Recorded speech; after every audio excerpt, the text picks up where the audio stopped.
Phil, I think we often assume, the big primetime matchup or the big divisional matchup, those are the most anticipated games for pros. But a week like this, when you're coming off a game that you had a chance to win and it ultimately didn't shake out that way, are these the toughest weeks to kind of wait through and get to Sunday? Yeah, I mean, you just want to get back out there and bounce back as soon as you can. Certainly disappointing loss. It's get back in here. It's certainly the Mondays and Tuesdays, Monday and Tuesday wasn't quite as enjoyable as they were the last couple of weeks. So, yeah, I mean, this NFL, every week's a big game. So another AFC opponent, another chance at home to get back on track. Zach Kiefer. Phil, you've played a long time. How have you improved at moving on from games which you probably made some mistakes where you want some throws back? Have you gotten better at learning from those games or being able to just move on and go to the next week? Yeah, I think so. I mean, I've gotten better at handling that. You certainly don't want to ever get used to, I guess, or comfortable handling it because you hope you don't have to do it too often. But I think anytime you've played this long, you've obviously had to handle it quite a bit. Yeah, I definitely have improved at it. I think early on it was a little more of feeling like you had to act a certain way, around the building, I guess, a little bit. And obviously it's new for me being here with guys that haven't been around coming off a week like that. But you felt like you had to act a certain way rather than, no, I'm going to act the same way as if we just gone and thrown for 350 and not turned it over and won the game, because that's who you are. You're the same guy. Whether you play really good or play really bad. So have gotten better at handling that. I also think that can help in some ways, from a leadership standpoint, can help the other guys feel that, shoot, we're all right. Let's go practice and play and bounce back this week coming up. And so I do think that's an important message that we are 3-2. We don't need to – there is no panic here. Certainly disappointing the way the game went, and certainly individually not playing as well as I would have liked. But we are still in position to accomplish everything we wanted to and have an opportunity this week to get back on track. Ken Sterling. Hey, Philip, what do you see in the Bengals that will provide you guys a challenge or an opportunity this Sunday? Well, I'll tell you what, I mean, it's a good defense. You see each and every week there. I mean, they've been in every single game, and most teams are in this league. I mean, the separations of being 1-4 or whatever and being 3-2 isn't a whole lot, or being 5-0 and being 3-2, as we know.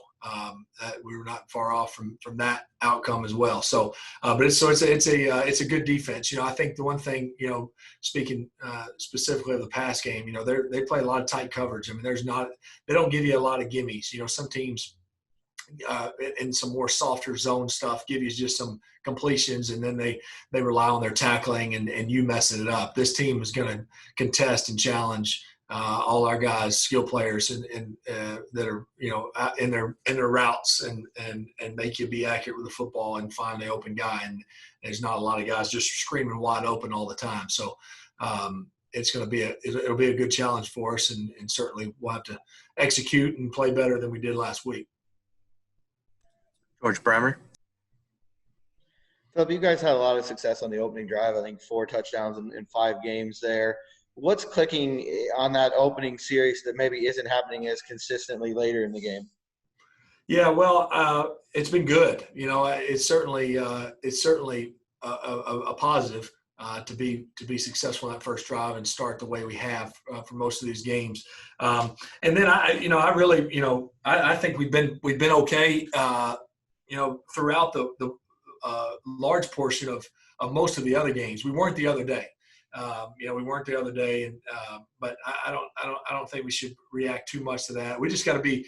I think the biggest thing again, obviously, is in the 2 games. The 2 games we've lost, combined, it's been 4 interceptions, and obviously the safety hurt. So those are obviously direct correlation to the outcome. And then,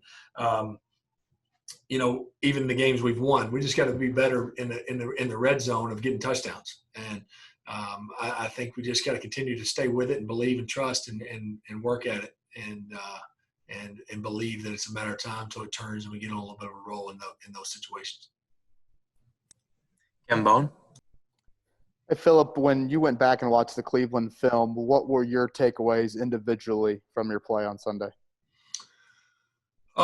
Well, I had a good first half. If you find a positive, we were playing pretty good. I think we were 8 of 10, and we had 3 possessions. We had the 1 3 and out, but we only had it 3 times and had a couple chunk plays and were moving the ball well.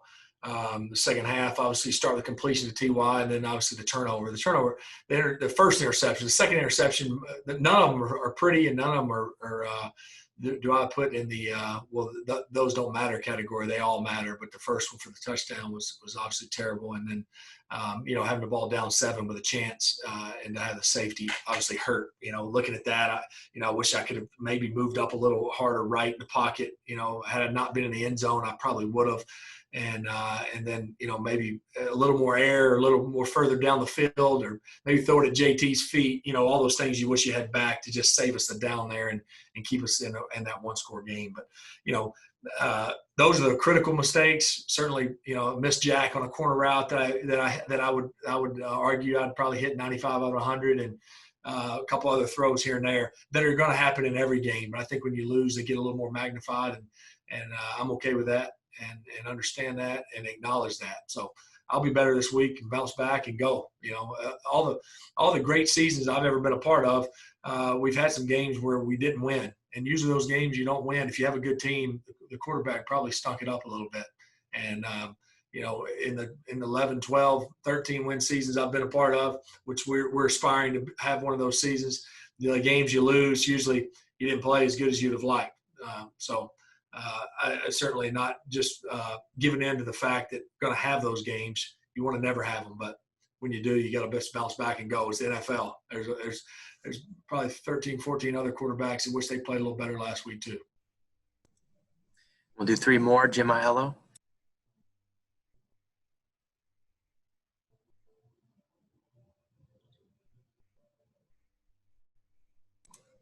Sorry, didn't unmute.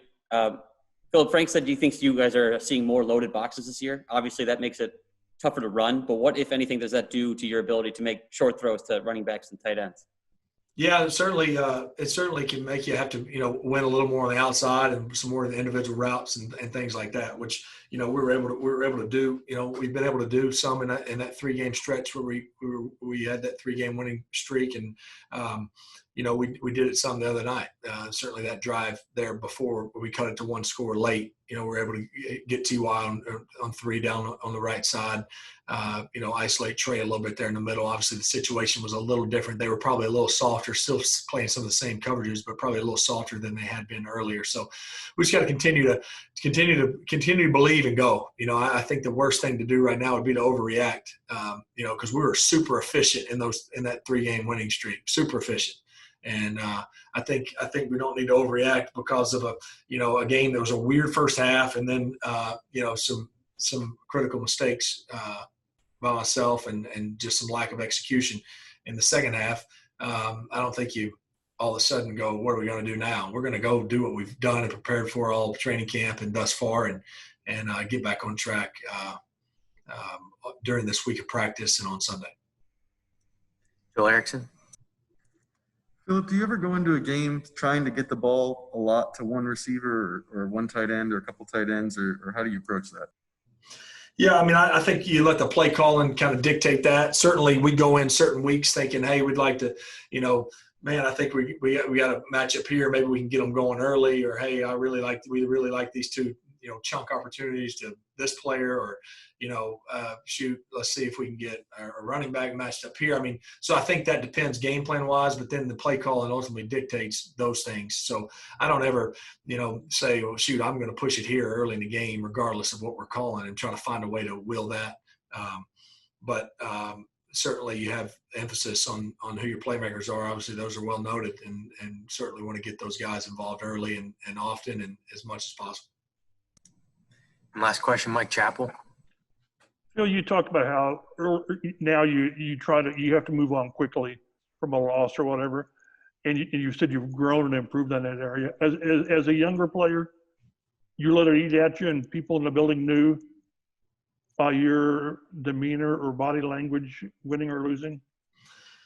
Oh yeah, I think definitely so. And you may probably can tell that now, but I think better at it. I think it was a little more selfishly. Well, I don't know if that's the word, but it was a little more driven of what people in the building thought, making sure they knew that I was disappointed, making sure they knew that I knew that those were dumb plays, making sure they knew that I cared, all those things that you feel like you need to make sure that the guys know. And again, I haven't been around this group a long time, but I think hopefully over 16 years worth of experience and that you surely that's well established. So I think the best thing I can do is be myself all week, the best I can. Shoot, it's hard when you lose for all of us. We all feel nobody feels like we did last Wednesday. So, but yes, from an approach standpoint, I don't so much worry about that of what the surround.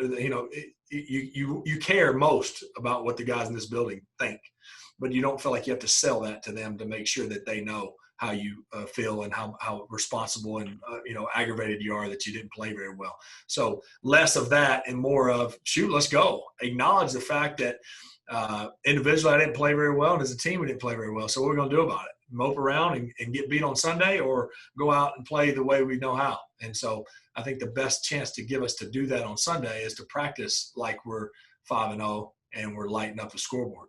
Practice that way with that type of confidence and mentality. That gives us the best chance to play our best on Sunday. Just real quick follow up. Are you tough to be around on a Sunday night at home? Nah. I mean, I may not have been great again 12, 13, 14 years ago, but that's always been I've always been very thankful that having my family at home, my wife and children at home has always helped that. Even last year through one of the worst,